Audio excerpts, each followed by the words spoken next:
ассалому алайкум бинандаҳои гиромӣ, барномаи иттилооти ахбор бо муҳимтарин хабаргузоришҳо мустақиман аз телевизиони Тоҷикистон манзуратон мегардонем.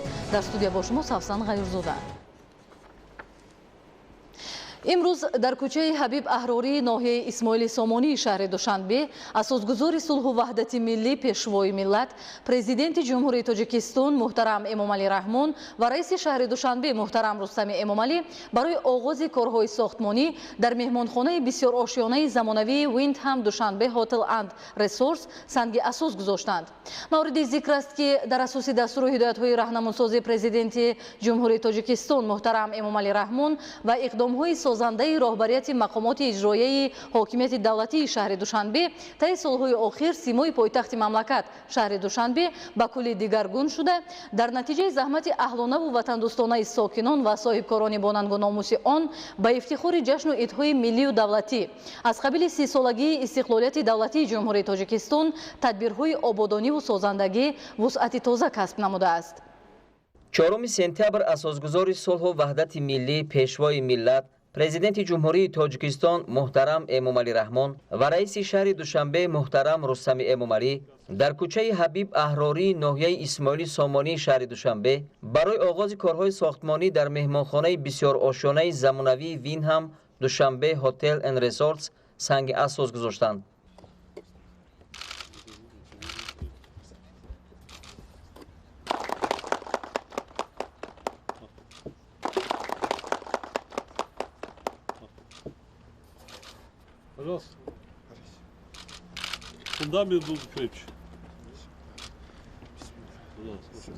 سرور دولت محترم امامعلی رحمان بالایهای طرح بنیاد مهمانخانه شناس شدند.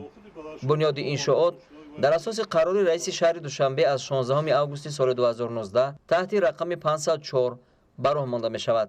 مهمانخانه در یکی از موضعهای خیلی موافق پایتخت ساخته می شود. آن از 9 آشیانه عبارت می باشد و درجه 5 ستاره را داشته Windham Dushanbe Hotel and Resorts نامگذاری شده است. برای قبول مهمانان 103 عدد حجره با 300 کات از جمله حجره پرزیدنتی، 2 سوپر لوکس، 20 عدد حجره لوکس، 20 عدد پولو لوکس و 60 حجره استانداردی ساخته می شود. در وقت بنیاد بینای مهمانخانه و حجره های قبول مهمانان، ساختمانچیان قاعده های معماری ملی، استفاده نقش و نگار و طرح شرقیانه لایحه را رعایت می نمایند. مهمانخانه بسیار آشنای زمانوی Windham Dushanbe Hotel and Resorts دارای مرکزهای خدمترسانی، فراغتی، سپا، 2 تالار مجلس، 2 طربخانه، قهوه‌خانه، لاونج بار، حوض شناوری درونه، تالار زیبایی، مرکزهای سالمگردانی فیتنس، نقطه فروش چیپته‌ها، تالار ضیافت، مغازه‌های سودای برندی و توقفگاه نقلیاتی برای 80 ماشین میباشد. انشاءات نو زمانوی در 2 سال از طرف صاحبکار وطنی نوروز عثمانوف بنیاد میگردد و بعد مورد استفاده قرار دادن آن بیش از 240 نفر صاحب جای کاری دائمی میگردند. من عثمانوف نوروز راهبر شرکتی خرمشهر شهر دوشنبه. من شخصا همچنین صاحبکار راهبر کارخانه منتداری خودم میرسانم با راهبر دولت پیشوای ملت جناب عالی که همخه امروز در ساحه صاحبکاری برای شرایط برای صاحبکارا که با میتونیم همخلین پروژه‌های کلان نه فقط اینا یا که روز از روز ما دیده استودیم که چند قدر صاحبکارا زوادایی که چند سال نبود در تاجیکستان امروز فعالیت میکنند چند قدر شرکت‌های خارجی ها امروز اومده شرایطی در تاجیکستان دلپوری دارند که با همه شرایط با همش با دستگیری جناب عالی که ما امروز صاحبکارا باید روز از روز فعالیت خودمون رو کمتر کنیم. من امروز با یک شرکت دیگه که بعد این بعد با کار سر میتیم قریب 240 نفر اینم یک همشون کارگرایی که خودی کارگرای خودی اشهر خودمون از دوشنبه از تاجیکستان در همینجا کار میکنن. در وقتی خودی ساختمان میمانخانه نکم ки садҳо нафар одамо кор мекунанд чибаки моям дар вақти кӯтоҳ ҳаракат мекунем ин меҳмонхонаро споридан. бренди Windham Hotel and Resorts яке аз ширкатҳои машҳури ҷаҳонӣ буда зиёда аз 9200 меҳмонхонаро дар бар мегирад. Дар зиёда аз 80 давлати 6 қитъаи олам хизматрасонӣ мекунад ва 36 меҳмонхонаи Windham Group дар давлатҳои аъзои иттиҳоди давлатҳои мустақил фаъолият доранд. Дар ҷумҳурии Тоҷикистон нахустин маротиба меҳмонхонаи Windham сохта мешавад. Меня зовут Егоров Сергей, я являюсь представителем группы Windham. Для нас это первый проект в Душанбе. Мы в течение 10 лет внимательно следили за развитием рынка, но на сегодняшний день сложились наиболее благоприятные условия для того, чтобы действительно разместить брендовую гостиницу. Это связано с различными факторами. В первую очередь это связано с безопасностью в стране, со стабильностью в стране, с развитием туризма, с динамичным развитием туризма. Душанбе, город и Таджикистан в целом имеет колоссальную историю и является, конечно, культурным наследием цивилизации. И для нас большая честь, как гостиничная группа, открыть брендовую гостиницу и открыть эту жемчужину Центральной Азии для всего мира. У Windham порядка 75 миллионов постоянных клиентов, которые ездят, путешествуют, останавливаются в гостиницах Windham. И у нас будет возможность всех их пригласить в Душанбе, для того, чтобы они приехали и оценили необычайно теплое гостеприимство, необычайно разнообразную, красочную, красивую культуру этого города, этой страны.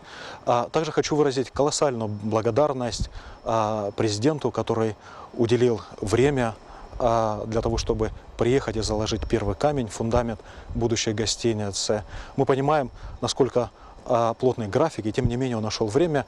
И это подчеркивает нашу ответственность для того, чтобы сделать действительно качественную гостиницу, технологичную гостиницу, высокоэффективную коммерческую гостиницу. И, конечно, как крупная международная гостиничная группа, мы приложим все усилия для этого. Мы на этапе строительства будем курировать эту гостиницу с точки зрения качества, закладки последних технологий, на этапе предоткрытия, набор персонала, обучения, на этапе функционирования гостиницы, операционной деятельности. В первую очередь это коммерциализация тех инвестиций, которые были сделаны. Это привлечение новых туристических потоков в страну, в город. Это формирование туристического уникального продукта для того, чтобы создать имидж Душанбе как столицы, центра не только локального, но и международного туризма в Центральной Азии. Korayevral, namoyandeyi Kulobal firmaya gollanlıya dar Dushanbe هستیم. امروز با اشتراک جناب عالی یکم سنگی هتل ویندم ریزورت دوشنبه با همکاری شرکت خرمشهر اینجا با اشتراک کردیم. ویندم هتل گروپ کلانترین گروپی هتل در جهان است. قریب 9000 هتل است. ما خرسند هستیم که نام دوشنبه را در همین 80 دولت دنیا و در نتورکی 9000 هتل نمایندگی میکنیم. من باور کامل دارم که با ساختمان این هتل برای توریسم نام دوشنبه، برای رکلام دوشنبه در جهان خیلی رولی کلان می‌بازد. با نشانه اون هست که هم برندهای بین‌المللی هم اینوستورهای بین‌المللی برای دوشنبه آمده سرمایه گذاری میکنند. این نشانه اون هست که دوشنبه برای سرمایه گذاری کردن خیلی مملکتی پیشرفته است، باورناک است. من بار دیگر برای کوشش و غیرت و کمک صمیمانه جناب عالی محترم امام رحمان با از نام من، از نام مهمانان، از نام شرکت خودم تشکر خودم را بیان می‌نمایم. من جیم جیرج میباشم. ما با شرکت وین هم در آسیای مرکزی همکاری داریم. مهمانخانه که امروز در شهر دوشنبه با اشتراک پرزیدنت جمهوری تاجیکستان و ساختمانش اساس گذاشته شد، پیش از همه برای رشد سیاحی و تأسیس جایهای کاری مساعدت می‌کند و پرزیدنت جمهوری تاجیکستان محترم امام رحمان برای توجهشان اظهار سپاس می‌نمایم. کوشش می‌کنیم که انشاءات را با صفت خوب ساخته به استفاده دهیم. баъди шиносоӣ бо тарҳи лоиҳаи меҳмонхонаи нав президенти мамлакат муҳтарам эмомалӣ раҳмон ба иқдоми шоиста ва сазовори сокинони пойтахт соҳибкорони ватандӯст баҳри ободонии пойтахти кишвар баҳои баланд дода онҳоро ба иҷрои босифати корҳои сохтмонӣ риояи талаботҳои меъёрҳои миллӣ истифодаи санъати баланди меъморӣ нақшу нигори миллӣ дар вақти ороишоти дохил ва беруни иншоот масъулияи хусифати сохтмонии ватанӣ аз қабили сангҳои ороишӣ тайёр кардани кадрҳои болаёқати хизматрасон таъсиси гӯшаҳои фурӯши молу маҳсулоти ҳунарҳои миллӣ ва дигар корҳои ободонӣ ҳидоят карданд. оғози сохтмони меҳмонхонаи муосир ба рӯзҳои таҷлили ҷашни умумимиллии 28-умин солгарди истиқлолияти давлатии Тоҷикистон рост омада. дар рафти сохтмон даҳҳо нафар сокинони маҳаллӣ соҳиби ҷой кор мешаванд. бунёду ба истифода додани меҳмонхонаи наву муосир тадбири муҳими таъмини инфраструктураи сайёҳӣ дар доираи солҳои 2019-2021 солҳои рушди деҳот сайёҳӣ ва ҳунарҳои мардумӣ мебошад. мавриди баҳрабардорӣ қарор гирифтани чунин иншоот ҳамчунин барои баргузории чорабиниҳои сатҳи минтақавиву байналмилалӣ шароити мусоид фароҳам меорад, зеро дар онҳо барои қабули меҳмонони воломақом ва ҳайатҳои бонуфус тамоми имкониятҳо фароҳам оварда мешавад. ёдовар мешавем ки 11 июли соли 2019 дар қасри миллат бо иштироки асосгузори сулҳу ваҳдати миллӣ пешвои миллат президенти ҷумҳурии Тоҷикистон муҳтарам эмомалӣ раҳмон ва раиси шаҳри Душанбе муҳтарам Рустами Эмомалӣ муаррифии лоиҳаи бунёди 9 меҳмонхонаи нав дар шаҳри Душанбе баргузор гардида буд. ҳамон вақт зимни муаррифии иншоотҳо президенти мамлакат барои такмили лоиҳаҳои бунёди меҳмонхонаҳо маслиҳатҳои муфид доданд. инак баъди такмили лоиҳаҳо барои оғози корҳои сохтмонӣ иқдом пеш гирифта шуд. зимни муаррифии тарҳи иншооти бунёдшаванда ва сарвари давлат муҳтарам эмомалӣ раҳмон иттилоъ дода шуд ки дар давоми 2 сол сохтмони 9 меҳмонхонаи замонавӣ бо 630 ҳуҷра барои қабули беш аз 1000 нафар дар як вақт пешбинӣ шудааст. як гурӯҳ соҳибкорони бо нангу номуси кишвар иқдом гирифтанд ки ба хотири истиқболи сазовори ҷашни бузурги миллӣ сисолагии истиқлолияти давлатии ҷумҳурии Тоҷикистон дар доираи солҳои 2019-2021 солҳои рушди деҳот сайёҳӣ ва ҳунарҳои мардумӣ ва ба хотири мусоидат кардан ба рушду пешрафти шаҳри Душанбе меҳмонхонаҳои муосири ҳозиразамонро бо сифати баланд ва тарҳи миллӣ дар пойтахти ҷумҳурӣ бунёд намоянд.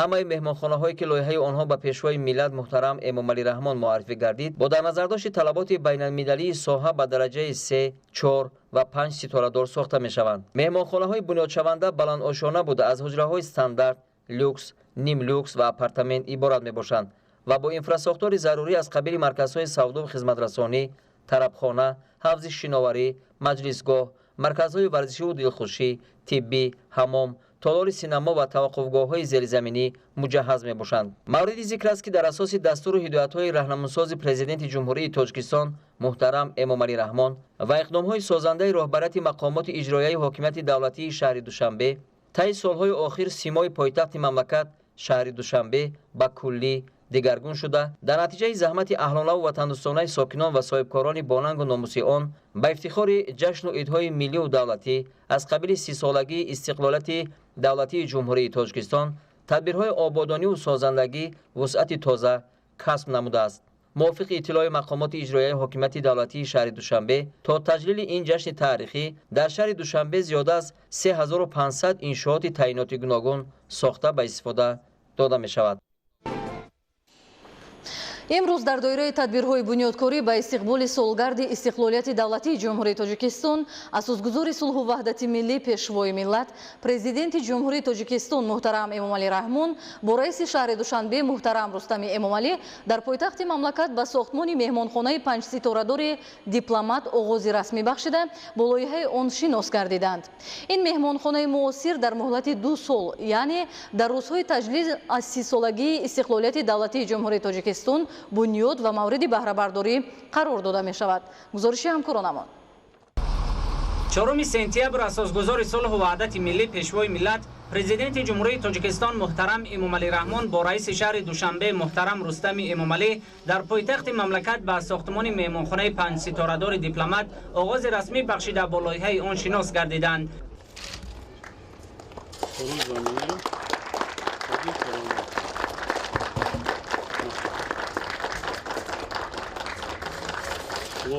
Ширкат, по асфальту.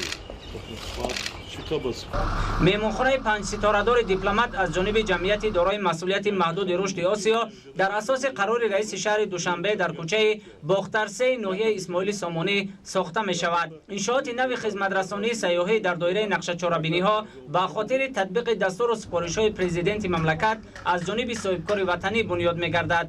соҳибкор баҳром ашурматов ба хотири истиқболи сазовор аз 30-солагии истиқлолияти давлатии ҷумҳурии Тоҷикистон дар доираи солҳои рушди деҳот, сайёҳӣ ва ҳунарҳои мардумӣ ва бо мақсади мусоидат ба рушду пешрафти шаҳри Душанбе тасмим гирифтааст ки меҳмонхонаи замонавии 5 ситорадорро бо сифати баланд ва тарҳи муосир сохта ба истифода диҳад. меҳмонхонаи 16 ошёна бо назардошти талаботи байналмилалӣ сохта хоҳад шуд. ман баҳром ашурматов соҳибкори ватанӣ ҳастам. солҳои 2019-2021 солҳои рушди деҳот, сайёҳӣ ва ҳунарҳои мардумӣ эълон гардидааст. мо ҳамчун ширкати ватанӣ иқдом гирифтем ки бо сохтмони меҳмонхонаи замонавӣ ҳиссаи худро гузаронем. бисёр имтиёзҳои хуб дода шудааст. андозҳое ки мо месупорем озод шудааст. бевосита кӯмаки бисёр баланди ҳукумати ҷумҳурӣ мебошад ва барои рушди ин соҳа ёрии худро мерасонад. ширкати мо 4 заводи истеҳсолӣ дорад. беғарз аз арматур тамоми маҳсулотҳои барои сохтмон мо худамон истеҳсол мекунем. дар меҳмонхона бисёр шароитҳои хуб мувофиқа ба 5 ситора омода карда мешавад.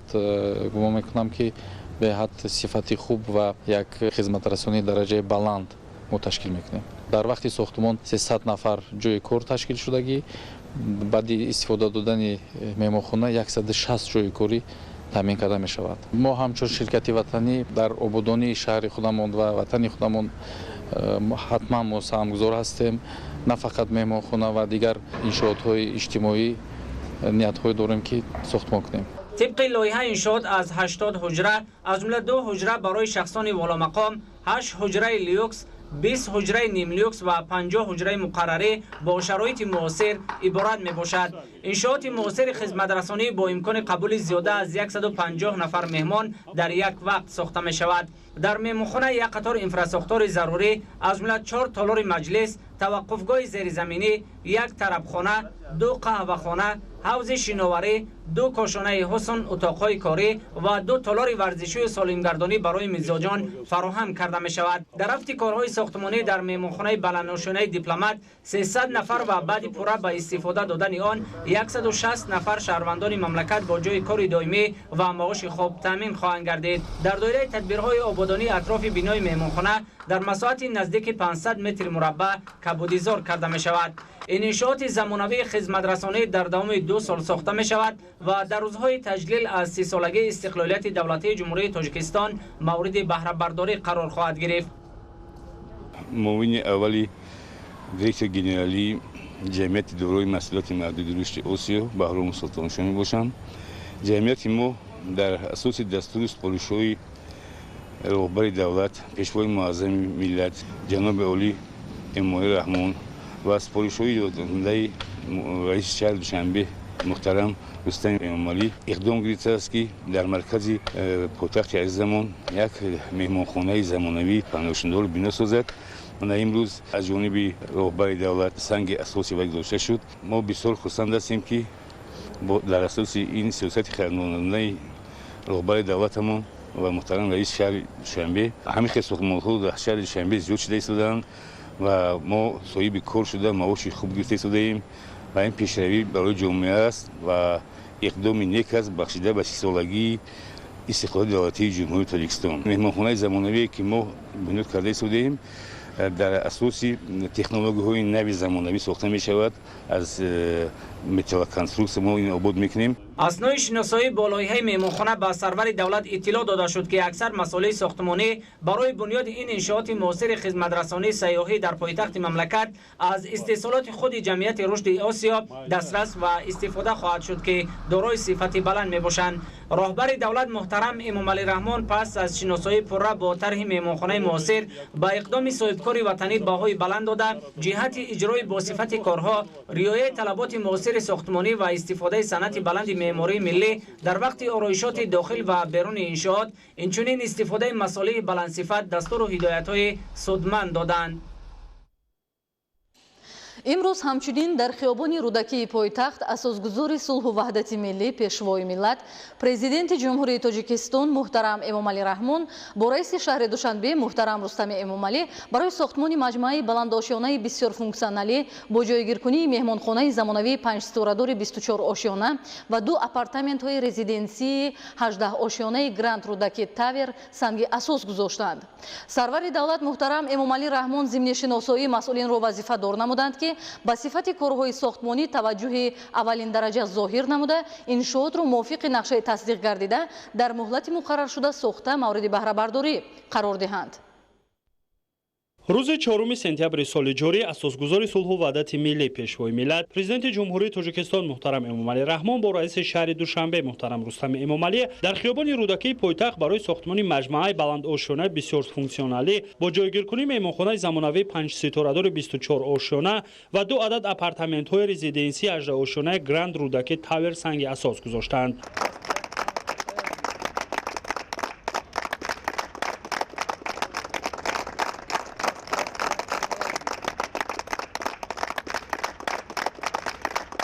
тавре зимни муаррифии лоиҳа иттилоъ дода шуд, иншооти мазкур бо назардошти талаботи муосири хизматрасонӣ бунёд ёфта, сохтмони он дар доираи нақшаи генералии шаҳри Душанбе бо сату сифати баланд ва талаботҳои муосири меъмориву шаҳрдорӣ анҷом дода мешавад. худи бинои меҳмонхонаи 5 ситурадор аз 24 ошёна иборат буда, ҳамчунин 2 бинои 18 ошёнаи дигари апартаментҳои резиденсӣ низ дар шафати он бунёд хоҳад ёфт. иншооти мазкур аз ҷониби ҷамъияти дорои масъулияти маҳдуди Себистон 2018 бунёд ёфта, он дорои 141 ҳуҷра хоҳад буд ва имконияти қабули меҳмонони сатҳи олиро хоҳад дошт. аз ҷумла дар меҳмонхонаи 5 ситурадор 2 ҳуҷраи президентӣ, 30 ҳуҷраи люкс ва полюкс, 20 утоқи дуҳуҷрагӣ ва 100 тои дигар ҳуҷраҳои стандартӣ бунёд мегардад. муҳлати сохтмони ин иншооти замонавии хизматрасонӣ 2 сол пешбинӣ гардидааст ва он дар рӯзҳои таҷлил аз ҷашни 30-умин солгарди истиқлолияти давлатӣ мавриди баҳрабардорӣ қарор хоҳад гирифт. маҷмӯа дар масофаи 3 километр аз фурудгоҳи байналмилалии шаҳри Душанбе, дар масофаи ҳамагӣ 200 метр аз боғи устод рӯдакӣ ҷойгир буда дар яке аз мавзеъҳои дилхуш ва марказии шаҳри Душанбе қарор дода шудааст. маҷмӯа дорои 4 қабат таваққуфгоҳҳои зеризаминӣ барои 300 автомобил, дар ошонаҳои аввал марказҳои хизматрасонии маишӣ, марказҳои дилхушӣ, сипа хизматрасониҳо ва дигар хизматрасониҳо ҷой дода шудааст. дар ошонаҳои болоии маҷмӯа ҳуҷраҳои люкс, суит, стандарт, утоқи президентӣ ҷой дода шудааст. зимни муаррифӣ ба сарвари давлат муҳтарам Эмомалӣ Раҳмон иттилоъ доданд ки маҷмӯаи мазкур дорои имкониятҳои васеъи хизматрасонии фароғатӣ буда, тибқи тарҳи омода гардида дар ҳудуди иншоот 2 тарабхона, 1 тӯйхона, 2 қаҳвахона, маркази дилхушии кӯдакон ва 4 адад толори маҷлисӣ низ бунёд мегардад. пас аз бунёд барои мизоҷон спа хизматрасониҳо низ пешниҳод мегардад, зеро дар ин ҷо бунёди 2 ҳавзи шиноварӣ, 2 кошонаи ҳусн ва 2 адад толори варзишиву солимгардонӣ дар назар дошта шудааст. дар ошёнаҳои болоӣ дафтарҳои корӣ бо назардошти тамоми шароити муосир ки мутобиқ ба стандартҳои байналмилалӣ хоҳад буд бунёд гардида, осорхона, гӯшаи сайёӣ ва ҳунарҳои мардумӣ низ дар маҷмӯа ҷой дода мешавад. дар иншооти мазкур ҳамчунин 4 ошёнаи дигар барои таваққуфгоҳи нақлиёт пешбинӣ гардидааст. оғози сохтмони маҷмӯаи мазкур идомаи корҳои ободониву созандагӣ дар ҳудуди шаҳри Душанбе буда тӯҳфаи арзандаест дар солҳои рушди деҳот, сайёӣ ва ҳунарҳои мардумӣ. зеро бунёди ин ва дигар иншооти хизматрасонӣ заминаи мусоидро барои рушди соҳаи сайёии кишвар фароҳам оварда метавонад ба меҳмонони дохиливу хориҷӣ хизматрасониҳои сатҳи байналмилалиро пешниҳод намоянд. дар ин баробар бунёди иншооти мазкур дар хиёбони марказии шаҳри Душанбе бо намои зебову муосир ба ҳусни пойтахт зебогии дигарзам хоҳад кард. сарвари давлат муҳтарам Эмомалӣ Раҳмон зимни шиносоии масъулинро вазифадор намуданд ки ба сифати корҳои сохтмонӣ таваҷҷӯҳи аввалин дараҷа зоҳир намуда, иншоотро мувофиқи нақшаи тасдиқ гардида дар муҳлати муқарраршуда сохта мавриди баҳрабардорӣ қарор диҳанд. дар яке аз мавзеъҳои зебуманзари пойтахт кӯчаи низоми ганҷавии ноҳияи Сино асосгузори сулҳу ваҳдати миллӣ пешвои миллат президенти ҷумҳурии Тоҷикистон муҳтарам Эмомалӣ Раҳмон ва раиси шаҳри Душанбе муҳтарам Рустами Эмомалӣ бо гузоштани санги асос ба сохтмони бинои бисёрфунксионалии баландошёна оғози расмӣ бахшиданд. иншооти мазкур дар доираи нақшаи генералии шаҳри Душанбе бунёд карда шуда дар рафти корҳои лоиҳакашӣ тамоми инфрасохтори шаҳрсозии муосир ба инобат гирифта шудааст. Нуриддини Қурбон. 4 سپتامبر سال روان اساسگذار صلح و وحدت ملی پیشوای ملت پرزیدنت جمهوری تاجیکستان محترم امامعلی رحمان و رئیس شهر دوشنبه محترم رستم امامعلی در یکی از موضع‌های زیبامنظر پایتخت کوچه نظام گنجوی ناحیه سینا با گذاشتن سنگ اساس به ساختمان بنای بسیار فونکسیونالی بلندآشانه آغاز رسمی بخشیدند.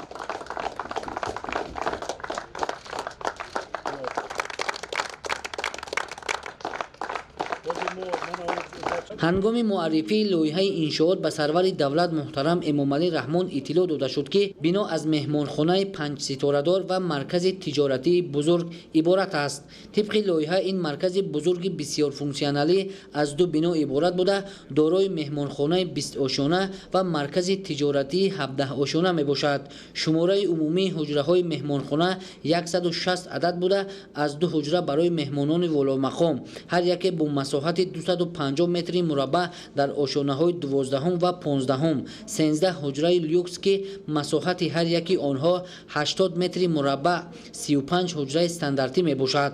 در مجموع مهمانخانه برای 300 نفر امکان بود و باش را فراهم می آورد. بنیاد انشاءات مذکور در تأسیس 150 جای نو کاری از حساب متخصصان محلی زمینه فراهم می آورد. موافق لایحه مساحت عمومی بنای بسیار فونکسیونالی قریب 1 هکتار را تشکیل داده فرمایشگر و لایحه‌کش آن جمعیت دارای مسئولیت محدود الیتسترای سرویس می باشد. امروز در اساس دستگیری‌های حکومت جمهوری تاجیکستان خصوصا اساسگذار صلح و وحدت ملی پیشوای ملت پرزیدنت جمهوری تاجیکستان محترم امامعلی رحمان و اقدام‌های سازنده رئیس شهر دوشنبه محترم رستم امامعلی در پایتخت کشور عزیزمان شهر دوشنبه باز یک بینای خوش‌طرح و زمانوی به ساختمان شروع کرد. کارهای لایحه‌کشی بینای مذکور از جانب جمعیت دارای مسئولیتش محدود الیتسترای سرویس با جلب متخصصان خارجی انجام داده شده. برای بنیاد بنا عنصرهای ملی و معاصر به نوبت گرفته شده‌اند. بینای بسیار فونکسیونالی از مرکز تجارتی، مهمانخانه 5 ستاره دار و مرکزهای خدمترسانی و فراغتی عبارت بوده جوابگو به تمام استانداردهای جهانی طرح‌ریزی کرده شده است. مهمانخانه با به اینوبت گرفتن عنصرهای ملی و معاصر شهرسازی ساخته می شود. در داخل بینای بسیار فونکسیونالی مرکزهای خدمترسانی، فراغتی، اتاقهای کاری، طربخانه، قهوه‌خانه، سپا، حوض شناوری، تالار ورزشی، مغازه‌ها، تالار سینما و غیره پیش بینی گردیده است. پیشوای ملت پرزیدنت مملکت محترم امامعلی رحمان به مسئولان جهت با صفت و جوابگو به طلبات معماری و شهرسازی مهیا ساختن شرایط خدمترسانی سطح بین المللی دستور و هدایت ها دادند. انشاءات مذکور در مهلت 2 سال در دایره وسعت کارهای سازندگی و بنیادکاری به استقبال جشن 30 سالگی استقلالیت دولتی جمهوری تاجیکستان بنیاد و به استفاده داده می شود. انشاءات مذکور امکانیت می دهد که صاحبکاران و سیاحان وطنی و خارجی به پایتخت کشور عزیزمان تشریف آورده از چنین شرایط‌های سطح جهانی بهره‌ور گردند. جهت به تنظیم در آوردن واسطه‌های نقلیات توقفگاه زیرزمینی برای 200 اتومبیل ساخته خواهد شد. در رفت کارهای ساختمانی 200 نفر ساکنان محلی با جای کاری موسمی و معاش خوب تأمین خواهند گشت. انشاءات مذکور در دایره نقشه گنرالی شهر دوشنبه بنیاد کرده شده. در رفت کارهای لایحه‌کشی تمام انفراستراکچور شهرسازی معاصر به اینوبت گرفته شده است. با ساخته مورد بهره برداری قرار گرفتن این انشاءات بلندآشانه در برابر مهیا گردیدن شرایط ارزنده خدمترسانی همزمان به آبادی پایتخت مملکت زیبایی نو ضم خواهد کرد. تو ба кор даровардани агрегати дуюми нерӯгоҳи барқи обии Рогун рӯзҳои ба шумор мондааст. 9 сентябр дар ҷашни истиқлолияти давлатии Тоҷикистон агрегати дуюми ин иншооти бузурги гидроэнергетикӣ ва шоҳкории бемисл ба истифода дода мешавад.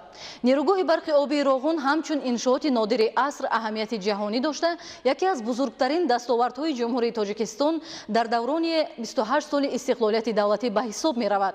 дар таърихи давлатдории навини Тоҷикистони соҳиби истиқлол бо азму талошҳои асосгузори сулҳу ваҳдати миллӣ пешвои миллат, президенти ҷумҳурии Тоҷикистон муҳтарам Эмомалӣ Раҳмон корҳои сохтмонӣ дар нерӯгоҳ ба далели расидан ба истиқлолияти комили энергетикӣ ва мусоидат дар рушди иқтисодиёту иҷтимоиёти мамлакат оғоз ёфт ва имрӯзҳо бо суръат ҷараён дорад.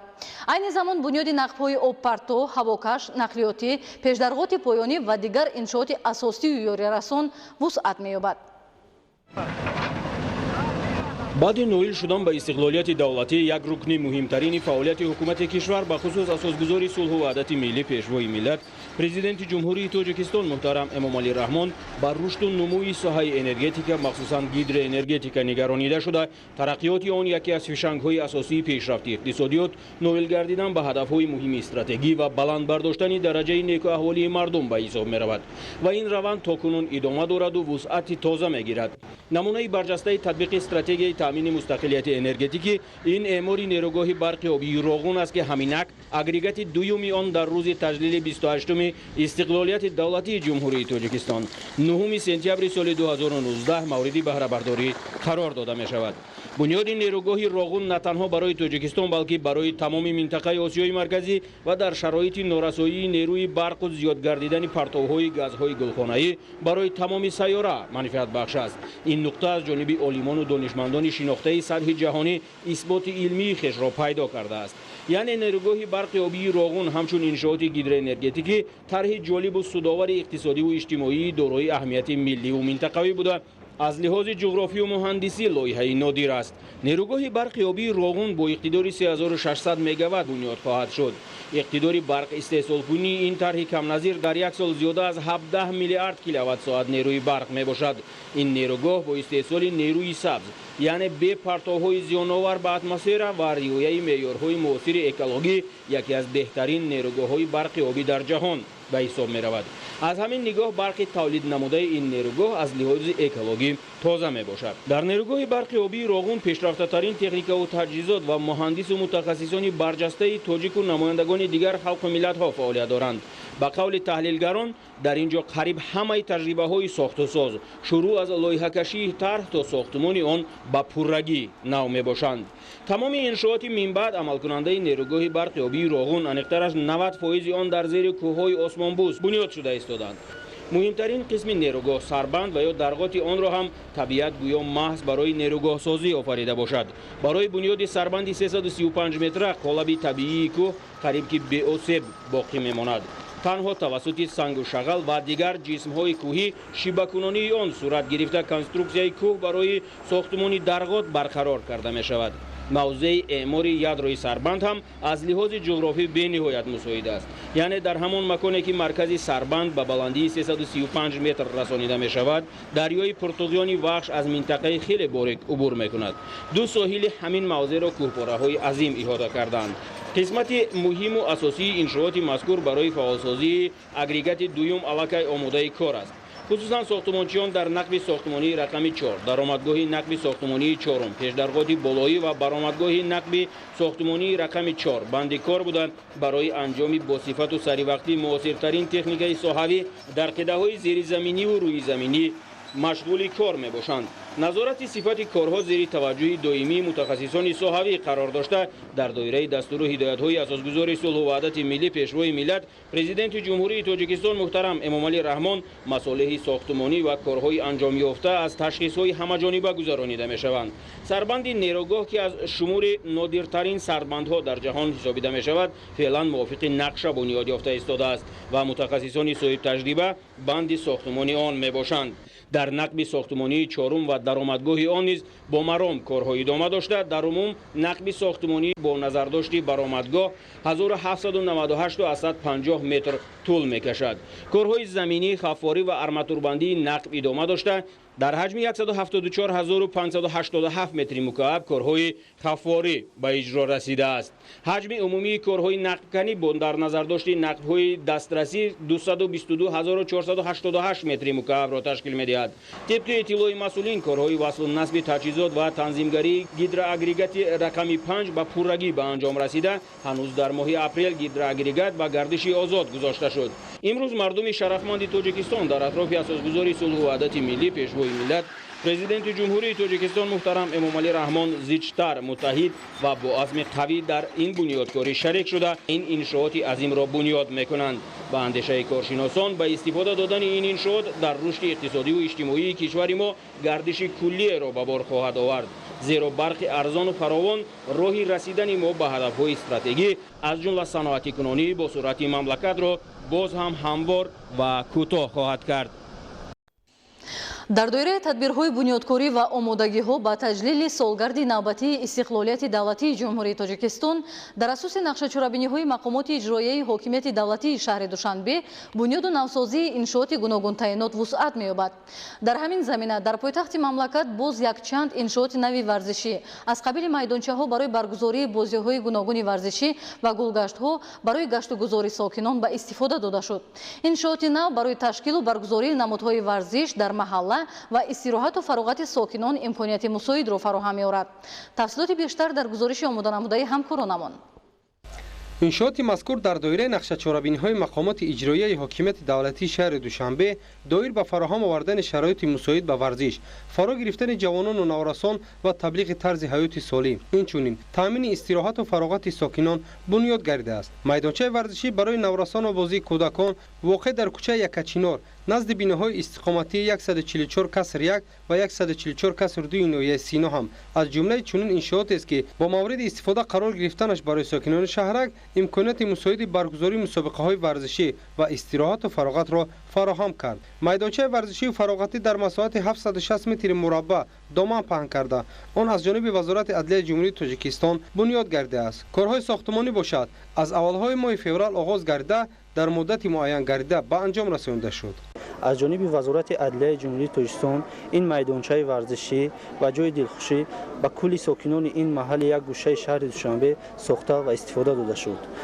пӯшида нест ки яке аз роҳҳои пешгирии ҷавонон аз шомилшавӣ ба гурӯҳҳои ифротӣ ин ҷалби ҷавонон ба варзиш ва чорабиниҳои оммавии варзишӣ мебошад ва ин ташаббусро пешвои муаззами миллат ва мақомоти иҷроияи ҳокимияти давлатии шаҳри Душанбе гирифтааст ва дар ҳар як гӯшаҳои шаҳри Душанбе майдончаҳои варзишӣ сохта ва ба кулли сокинони он тақдим мегардад. сокинони маҳалла ҳам дар навбати худ миннатдории хешро барои дастгириҳои пайвастаи роҳбарияти шаҳри Душанбе хусусан дар самти ба варзиш фаро гирифтану солимгардонӣ бунёд карданд. ҳозирин дар рафти ба истифода додани майдонча бо сокинони ин биноҳои истиқоматӣ баҳри нигоҳдошти майдончаи бунёдгардида суҳбату мулоқотҳо низ намуданд. масъулини вазорати адлияи ҷумҳурии Тоҷикистон иттилоъ доданд ки раванди корҳои анҷомшударо пайваста зери назорат қарор дода талош карданд ки аз маҳсулоти босифат истифода кунанд. бо иштироки намояндагони мақомоти иҷроияи ҳокимияти давлатии шаҳри Душанбе, вазорати рушди иқтисод ва савдои ҷумҳурии Тоҷикистон ва шумораи зиёди сокинони маҳаллаи деҳнаваки болои ноҳияи Исмоили Сомонӣ як иншооти муосири варзишию замонавӣ ифтитоҳ карда шуд.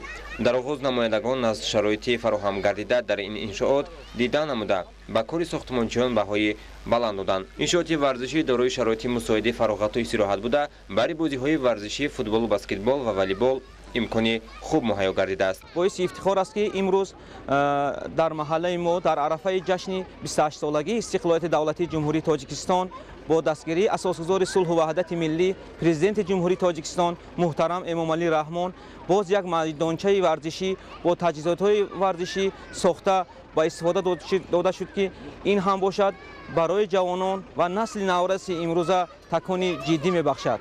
майдончаи бозии кӯдакона иборат аз аттраксионҳои дилхушкунанда дар сатҳи баланд бунёд шудааст. иншоот дар камтарин муҳлат аз ҷониби вазорати рушди иқтисод ва савдои ҷумҳурии Тоҷикистон бо сифати баланд сохта мавриди истифода қарор дода шуд. мин баъд сокинони истиқоматкунандагони маҳаллаи деҳнаваки болои ноҳияи Исмоили Сомонӣ аз ҷумла кӯдакону наврасон имкон доранд то аз чунин шароити муҳайё гардида истифода намоянд. бояд қайд кард ки майдончаи варзишӣ аз майдончаҳои бозии футбол, бозии волейбол, баскетбол ва истироҳати кӯдакон, истироҳатгоҳи кӯдакон иборат мебошад ки дар ҳудуди он умуман 4000 метри мураббаъ ин шинондани гулҳову гулҳо мебошанд. Майдончаҳое ки имрӯз ба истифода дода мешаванд маҳз барои боз ҳам баланд бардоштани фарҳанги ҷавонон ҷиҳати маҳз барои рушди солими тани солим мебошад. бояд қайд кард ки сохтмони майдончаи мазкур бо талаботи муқарраршуда дар масоати 1800 метри мураббаъ сохта шуда иборат аз майдончаи бозии кӯдакона, истироҳатгоҳи калонсолон, майдончаи бозии волейбол, футбол ва баскетбол барои наврасон, зиёда аз 17 адад таҷҳизотҳои истироҳатии варзишӣ, 16 адад курсии барои нишаст, соябон, 4000 метри мураббаъ роҳравҳо бунёд карда шудааст. ҳамчунин лозим ба ёдоварист ки майдончаҳои мазкур бо ташаббуси асосгузории солҳу ваҳдати миллӣ, пешвои миллат, президенти ҷумҳурии Тоҷикистон муҳтарам Эмомалӣ Раҳмон бо мақсади оммавигардонии варзиш ва таҷвиқи тарзи ҳаёти солим дар байни наврасону ҷавонон бунёд гардида дар беҳбуд бахшидан ба вазъи иҷтимоии мардум мусоидат хоҳад кард.